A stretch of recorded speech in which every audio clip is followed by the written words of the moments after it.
So in today's video, I'm going to be sharing some of my tips for reducing visual clutter quickly and easily so that we can have a more peaceful and relaxing environment in our homes. So what's actually interesting is our brains like order, and things like visual clutter and disorganization can actually drain our resources and prevent us from being able to focus. Hey, I'm Heather, and on my channel, I talk all about minimizing, decluttering, and simplifying your life to help create more room for what matters most and create more joy. Thank you so much for watching today. If you like this video, be sure to give it a thumbs up, comment, subscribe, and follow along on this journey with me. All right, so let's jump into the tips. And of course, if you have any of these things in your home, this video is not to make you feel bad or judge you in any way whatsoever. All of the footage that I'll be sharing with you is from my own home, so I have been guilty of all of these things myself. And my goal in sharing these tips with you is to hopefully give you some ideas to reduce the clutter in your own home as well. All right, so tip number one, and this is one that drives me crazy, and that is cords. And this is kind of a hard one. So I know for myself, I work from home and I don't have an office or a desk. So most of the time I am working from the couch, and there's a lot of cords that come along with that, with the laptop and the lamp and the phone charger. And so one of the solutions that I have found is actually a basket with a lid. And I just put the whole power strip inside there, and it conceals all of the cords really nicely, and it has just made such a difference. I love not having to see that big cluster of cords anymore in our living room. This one can be a little tough, but if you just get creative, maybe get a basket or a box of some sort. They sell boxes specifically made for this purpose on Amazon, but if you don't want to spend money on that, I just found a basket with a lid at our local Marshalls that does an amazing job of concealing the cords. But whatever way you can, just hiding those cords will make such a difference. So this next tip I was very skeptical of when I first heard it, but that is clearing off your countertops as much as possible. And this is something that I struggle with because I thought, well, I'm using all of those things. Why would I want to put them away and cause myself more work for having to pull them out every time I need them? But just recently I did implement this in my own kitchen, and I made a whole video about it that I'll link below if you want to check that out. But it has made such a difference in our home. Me and my husband have just felt so much more at peace when we are in our kitchen. It's more motivating to cook in there now. And when I'm just looking at the kitchen from the living room, I just feel so much more calm and peaceful. And that's really the goal of all of this, right? Not to check off some box or anything like that. It's to make our homes a more peaceful place to be in. Even if you have a small kitchen, this is definitely doable, especially if you take the step first to declutter everything in your cabinets. Then you can create more space for some of those smaller appliances like your blender, your toaster, food processor, things like that, that can go up in those cabinets instead of on the counters. Next up is throw blankets and pillows, which yeah, I have right here on my bed. I love a good throw pillow and a good throw blanket. So this is definitely one that has been difficult for me. But lately, I have been realizing just how much it adds to the visual clutter. Even having all of the throw blankets in an open basket in the living room, it still tends to draw my eye to that large pile and just causes stress because it gives a feeling of messiness. So if you can, try to reduce the number of throw blankets and pillows that you have out. I'm not saying that you need to eliminate them altogether. I know for me, I definitely am still going to keep at least a couple of throw pillows on our bed and on our couch and one or two throw blankets, but that's really it. It just depends on how much you want to be picking up each day, how much you want to manage, but too many can definitely add to that visual clutter. Next is too much decor. And this is another tough one because believe me, I love decor. I love decorating our home. It is one of my favorite things to do, and it's really easy for me to go overboard on the decor, but it really adds to that visual clutter. And this is something I realized when we were in our smaller apartment. I was feeling really overwhelmed a lot of times, and I didn't really know why until I started reducing some of the decor that was around our home, and it instantly had an effect on my stress level. I know that sounds like, okay, it's not that serious, but really it has such a big impact, especially a lot of the smaller like knick-knacky type decor pieces. They can really add up and contribute to that look of messiness. So I'm not saying don't have any decor, but maybe just select your decor very carefully and maybe just choose items that have special meaning to you or that you just think are really beautiful, but limit the amount. Similar to that, the next tip is wall art. Too much wall art can add to the feeling of clutter in your home as well. And I know even just behind me, I have a few pieces and they are all very special to me. One of them is my wedding bouquet that my sister and my niece had pressed and saved for me. And then another is our marriage license. And then just a piece of art that I really like. There's not a lot of other decor around it. So one thing that I've learned recently is you don't need to have art or decor on every single wall. Because if there's something on every single wall, it's competing for your focus. Whereas if you just have a few statement special pieces, then it gives your eye a place to rest and creates more of an impact. Okay, next is mail and paper, which I plan on doing a whole video on paper clutter because that's really a tough one, I know, and it's something that we are still working on a system for. Big piles of mail on your counter really add to that look of messiness. So I definitely recommend having some kind of container or organizer that you can put your mail in until you get ready to sort through it, so it's not just sitting in a pile on your countertops. So for us, if it's coupons or junk mail, it goes straight in recycling or trash.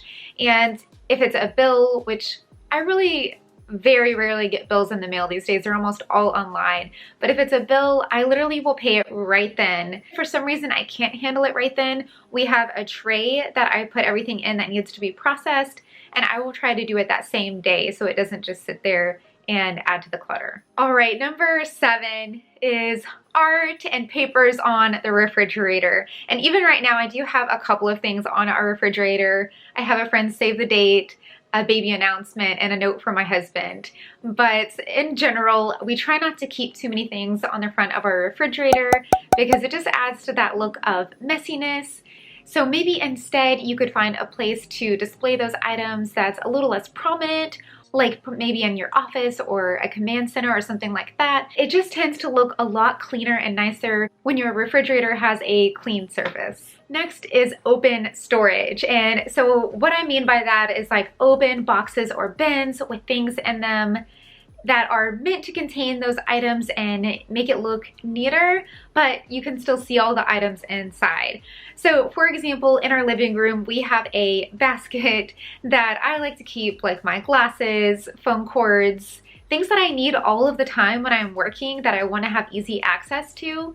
But with them being open like that, it really drives me crazy and looks so messy. So I know one of the solutions that I plan on implementing is a basket with a lid. So I can still have those items at my fingertips when I need them, but I can't see all of the items inside at a glance. That makes it feel more messy. Next is toys. So definitely if you have too many toys laying around in the living room or wherever, whatever part of the house, that can really add to the look of messiness and clutter.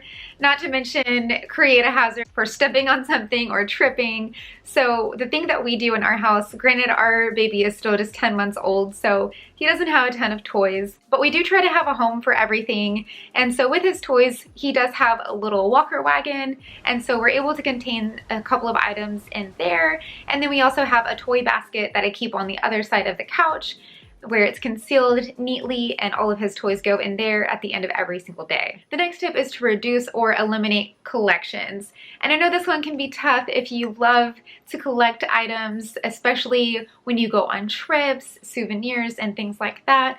This is actually something that I have decided to just no longer do. We don't get souvenirs when we go on trips anymore, because not only does it save us money, but it keeps us from having all of these extra items in our home that are just taking up space and we have to find a place for. So even just recently, I eliminated my entire collection of souvenir mugs, and it was hard to part with them, but they were just taking up space in the cabinet, adding to that clutter when I opened the doors. And so not only did it help eliminate the look of messiness, but it created more space in our cabinets. All right, the next one is shoes lying around. So I definitely recommend, if you can, finding a solution to store shoes so you don't just have piles of shoes laying on your floor. Our entryway is an area where this tends to happen in our home because we do take our shoes off whenever we come in the door. Since we have a baby that's rolling all around the living room, we try to keep the floor as clean as possible, but that can lead to piles of shoes at the door, and that does not look good at all, right? So what we did was we got a basket, and the shoes that we wear every single day, like sandals or tennis shoes that we just want to throw on and head out the door, we keep in the basket. And then anything else that's a little bit dressier, then we just go ahead and take them off and put them right back in the closet. I know there are also like shoe storage units that you can get from IKEA that go like against the wall and have pull-out drawers, so something like that might be another solution. Next is books, and don't get me wrong, I love books. I love to read. I've always been a big reader, but stacks and stacks of books either on shelves, especially on your nightstand, or even on the floor can definitely add to that look of messiness and clutter in your home. Maybe find a space where you can conceal the books in a cupboard, even reduce the amount of books altogether. I know the book lovers are probably thinking, no way, but like I know for me, most of the books I'll read and then I'll pass it on to a friend or I'll donate them. And then there are a few books that I like to revisit, and those I'll keep in a basket underneath my bed, or I'll keep a couple that look a little nicer on the shelf in the living room. Next is laundry. And of course, I mean, we all know dirty laundry or even clean laundry, I don't know. Any kind of clothing strewn on the floor, of course, is going to add to that look of messiness and clutter. So I try to always put the laundry straight into the hamper or even straight into the washing machine. And one thing that I do is I actually do a small load of laundry every single day, and that way it doesn't add up. As soon as I do a load of laundry, then I go ahead and take it out and get it put away so that I don't have stacks of laundry building up in the house and looking messy. Next is colors and patterns. So it can really be helpful if you stick to a specific color palette in your home, because too many competing colors and patterns can actually cause that feeling of overwhelm and stress on your brain because it has too many things competing for its attention. So if you can just pick maybe one or two or maybe even 3 colors to stick with throughout your home, or at least throughout each room, then that can be really helpful. And then as far as patterns, the same thing. Just have like maybe 1 or 2 accents. If you have polka dots here and stripes there and whatever else here, that can really add to that feeling of overwhelm and messiness in a room. All right, and then the last one is dishes. And this kind of goes along more so with, I guess, keeping your home tidy. But obviously if you have dishes sitting around on the nightstand or the bathroom counter or the kitchen counter or piled up in the sink, then that's definitely going to add to that feeling of messiness and visual clutter. One thing that we do in our house is we try to go ahead and wash and dry the dishes and put them away right then, or at least put them in the dishwasher or on the drying rack so they're not just sitting in the sink or out on the countertops. So those are all of my tips for reducing visual clutter. I hope that you found them helpful. Let me know in the comments which one was your favorite, or if you have any tips to add to that list. I'm sure all of our lists will be just a little bit different, so I would love to hear your thoughts in the comments. We can share with each other and get better together. Thank you so much for watching, and I hope to see you in the next one. Bye!